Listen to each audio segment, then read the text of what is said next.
Fever ये कैसे होता है? क्या ये सच में एक बीमारी है? क्या बुखार से किसी की भी जान जा सकती है? किन कारणों से ये होता है? आज हम इस वीडियो में इन्हीं सवालों के जवाब ढूंढेंगे। Stay tune. जब किसी भी इंसान की बॉडी की टेम्परेचर 37 डिग्री सेल्सियस से ज़्यादा हो जाता है तो उसे हम फीवर यानी बुखार कह सकते हैं। तो सवाल ये उठता है कि क्या ये एक बीमारी है? फिर अगर बुखार या बॉडी का टेम्परेचर लिमिट में हो तो इसे बीमारी नहीं कहेंगे। एक्चुअली बॉडी का टेम्परेचर बढ़ना बॉडी के लिए अच्छा होता है, क्योंकि बॉडी में मौजूद वायरस और बैक्टीरिया को मारने का काम करता है। जब हमारे इम्यून सिस्टम में कोई इन्फेक्शन होता है तब हमारी बॉडी अपने टेम्परेचर को बढ़ा लेती है। और आपको ये जान लेना चाहिए कि शाम को 6 बजे हमारे बॉडी का टेम्परेचर सबसे ज़्यादा होता है और सुबह की 3 बजे सबसे कम होता है। जब आपको बुखार होता है और आप डॉक्टर के पास जाते हो तो आपको क्या लगता है, डॉक्टर आपको बुखार कम करने की दवाई देती है? जी नहीं, वो आपको आपकी इम्यून सिस्टम को रिकवर करने के दवा देते हैं, जिससे आपका इम्यून सिस्टम ठीक हो जाता है और आप पहले जैसे चुस्त और तंदुरुस्त हो जाते हो। बुखार होने की वजह क्या है? सबसे बड़ी वजह है हमारे इम्यून सिस्टम का ख़राब होना।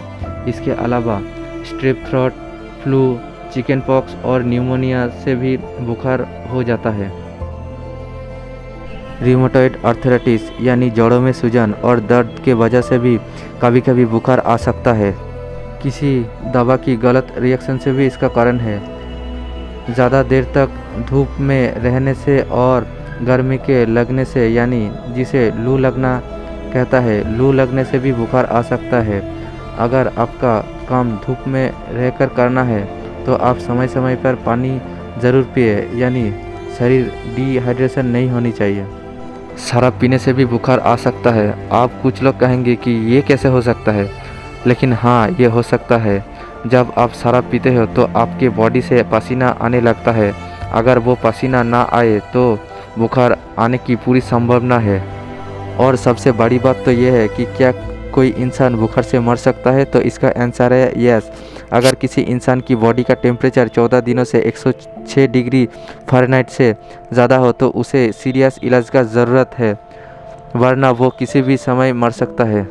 अब बात करते हैं ट्रीटमेंट की। Non steroidal anti inflammatory drugs जैसे टाइलिनर और आइबुप्रोफेन बहुत कारगर है बुखार को कम करने के लिए। अब आप ये पूछोगे कि ये सब क्या है?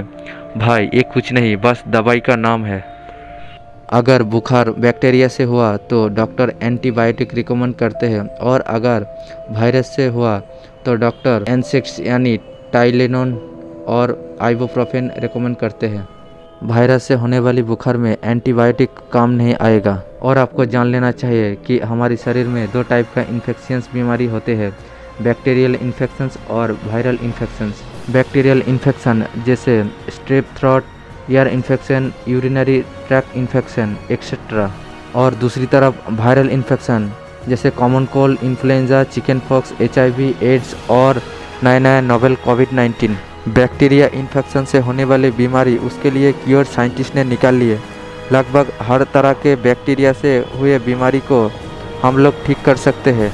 पर जब वायरल इन्फेक्शन की बात आती है तो नॉर्मल सर्दी लगना, कॉमन कोल्ड जो होता है, उसकी भी आज तक साइंस ने कोई क्योर आज तक नहीं निकाल पाया।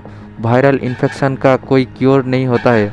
वायरल इन्फेक्शन के लिए सिर्फ ट्रीटमेंट होता है। ट्रीटमेंट, क्योर का मतलब होता है दवाई देकर उस बाहरी एजेंट को मार देना जो कि आपकी शरीर में गया है और जिससे हम लोग ठीक हो सकते हैं 100%। इसे क्योर होना कहते हैं। और ट्रीटमेंट अलग चीज़ होता है। ट्रीटमेंट क्योर नहीं होता है। ट्रीटमेंट ऐसी थोड़ी मोड़ी चीज़ों को करना, सिचुएशन में आपको रखना जैसे बॉडी से वायरस बाहर आने का चांसेस बढ़ सके। उम्मीद करता हूँ कि बैक्टीरिया और वायरस से होने वाली बीमारी के बीच आप फ़र्क समझ पाए।